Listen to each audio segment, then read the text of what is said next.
तो दोस्तों आज दिन भर की सभी ताजा बड़ी खबरें फटाफट एक एक करके आपको विस्तार से बताएंगे, तो वीडियो को अंत तक जरूर देखें। और दोस्तों अगर आप भी गोदी मीडिया और दलाल मीडिया का फुल जोर विरोध करते हैं तो प्लीज वीडियो को लाइक करके अपना समर्थन दर्ज करें।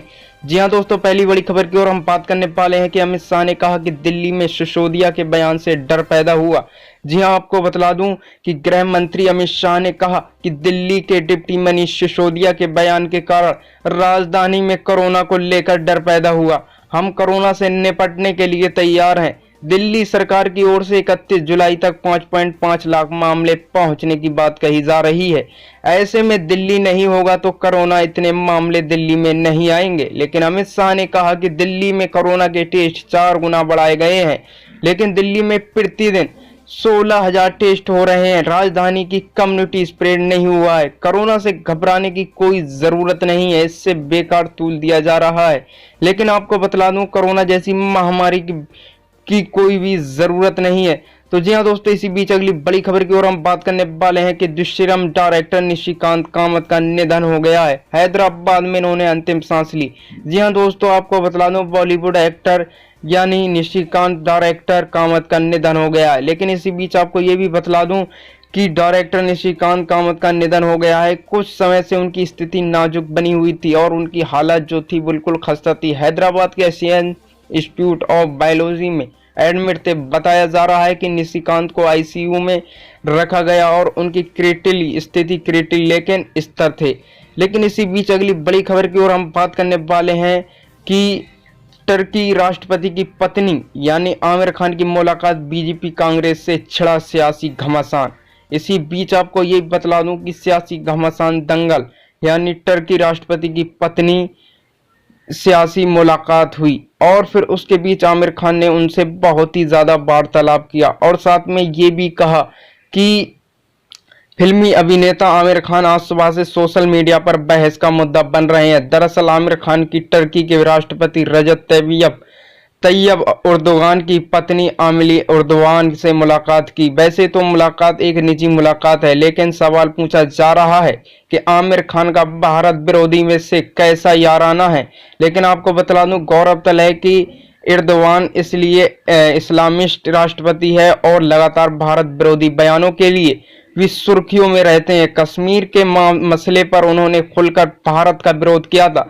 हालांकि एक और जहां आमिर खान का विरोध हो रहा है तो दूसरी जगह उनके बचाव को देखा जा रहा है। लेकिन साथ में ये भी बतला दूं, फिल्मी अभिनेता आमिर खान जो सुबह से सोशल मीडिया पर बहुत ही तेजी से वायरल उनकी वीडियो हो रही हैं, लेकिन क्योंकि तुर्की के राष्ट्रपति तैयब उर्दोगान की पत्नी आमिली उर्दोगान से मुलाकात की। आमिर खान को लेकर हंगामा इसलिए भी बर्पा हो रहा है क्योंकि ये वही आमिर खान जिन्होंने अश्लीलता और हंगामे के बीच ये कहा था कि भारत में डरने लगा है। लेकिन आपको बतला दूं, ऐसे में टर्की के राष्ट्रपति साथ आमिर खान का मेल जोल बीजेपी, आरएसएस और बीएसपी से जड़े बहुत सा लोगों को रास नहीं आया है। हालांकि कांग्रेस इस पूरे हंगामे को फजूल बताने की कोशिश कर रही है। लेकिन आपको बतला दूं, कांग्रेस के नेता अभिषेक मनु सिंघवी से जब उनके ट्वीट के बारे में पूछा गया तो उन्होंने कहा कि अब मैं क्या करूं कि अगर प्रेस की चीजें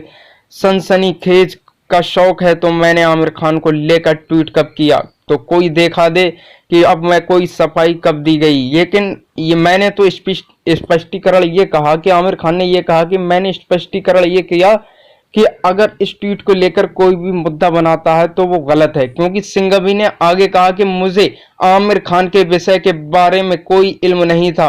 मैंने टर्की से जुड़ा आर्टिकल पढ़ा था जिसके बाद ट्वीट किया था कि आमिर खान स्वतंत्र नागरिक हैं, वो जिसमें चाहे मिले। आमिर खान ने हमारे दूत हैं, लेकिन हमारे सांसद ना सरकारी अधिकारी, क्योंकि उनकी दिक्कत हो सकती है। अब आमिर खान अगर दाऊद इब्राहिम या किसी अपराधी से मिलते हैं तो भारत विरोध काम में लिप्त है, तो गलत होगा कि आमिर खान का स्वतंत्र अधिकार। लेकिन मैं टर्की का विरोध करता हूं। लेकिन बता दें कि सिंघवी को सोमवार एक ट्वीट किया था कि अपने ट्वीट में सिंघवी ने लिखा था कि उर्दोगान खलीफा बनने के कोशिश कर रहे हैं, लेकिन वो हमेशा भारत का विरोध कर रहे हैं और तुर्की भारत में शरपथ की फंडिंग कर रहा है। टर्की भारत का सबसे बड़ा अदृश्य खतरा है। उर्दोगान ने इसके किसी परिचित का भरोसा करते हुए नहीं किया और उसके बाद तैयब उर्दोगान की पत्नी एमिली उर्दुगान ने बहुत ही ज्यादा मुलाकात की आमिर खान से, और आमिर खान से ये भी कहा कि तुम हमारे दूत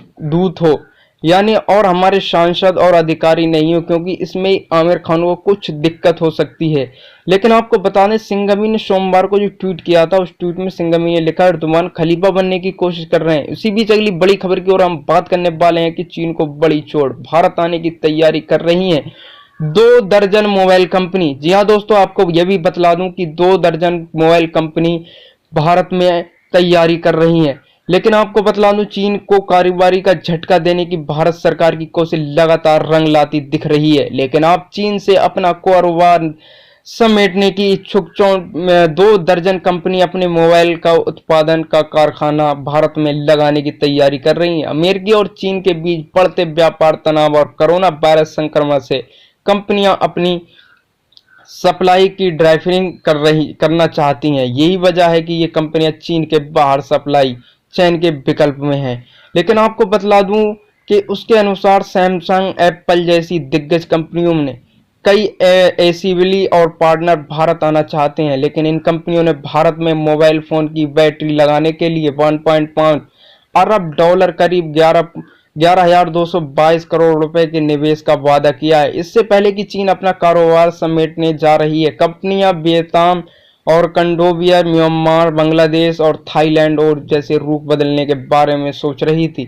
लेकिन भारत में अब तत्परता दिखाने हुए इस कंपनियों को अपने और प्रेरित कर रही हैं। अरब डॉलर का निवेश, लाखों रोजगार।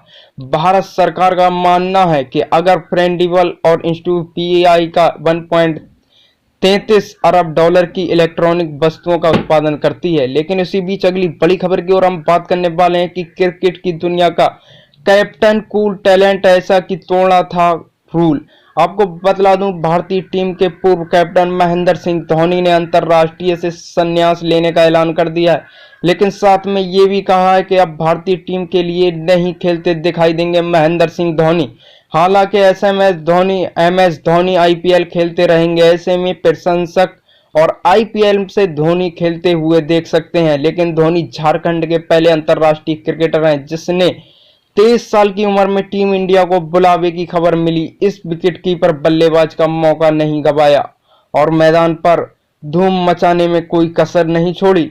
अपने 5 वनडे में 148 रन और 5 टेस्ट में 148 रन भी ठोंक दिए। लेकिन आपको बतला दूं, ऐसे कूल कैप्टन भारत को मिलना बहुत ही मुश्किल है। लेकिन आपको बतला दूं, अंतर्राष्ट्रीय क्रिकेट में कदम रखते थे धोनी की तुलना ऑस्ट्रेलियाई दिग्गज एडम गिलक्रिस्ट से भी जाने लगी। साथ में अंतिम ओवर तक जीत का पीछा करने में माहिर माही महेंद्र सिंह धोनी। लेकिन माइकल बेवन की झलक मिली तो 3 साल के अंदर धोनी को वनडे और T20 का भी कप्तान नियुक्त कर दिया। लेकिन उनकी कप्तानी 2007 में भारत T20 वर्ल्ड कप पर कब्जा जमाया और अगले 7 ऑस्ट्रेलिया में सीबी सीरीज का फाइनल जीता। इसके बाद धोनी ने 2008 में टेस्ट कप्तानी संभाली और ऑस्ट्रेलिया, इंग्लैंड, न्यूजीलैंड पर यादगार सीरीज जीत दर्ज की। दिसंबर 2019 में भारत टेस्ट क्रिकेट में नंबर 1 बनाया गया। लेकिन उनकी कप्तानी में 2011 और 2012 में इंग्लैंड और ऑस्ट्रेलिया की धरती पर पराजय से भारत शीर्ष रैंकिंग गंवा दी।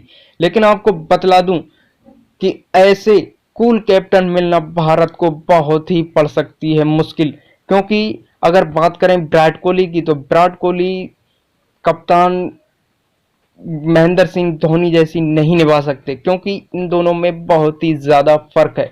तो इसी अगले बीच की हम खबर बात करने वाले हैं कि धोनी इकलौते ऐसे कप्तान हैं जिन्होंने आईसीसी की 3 बड़ी ट्रॉफी जीती।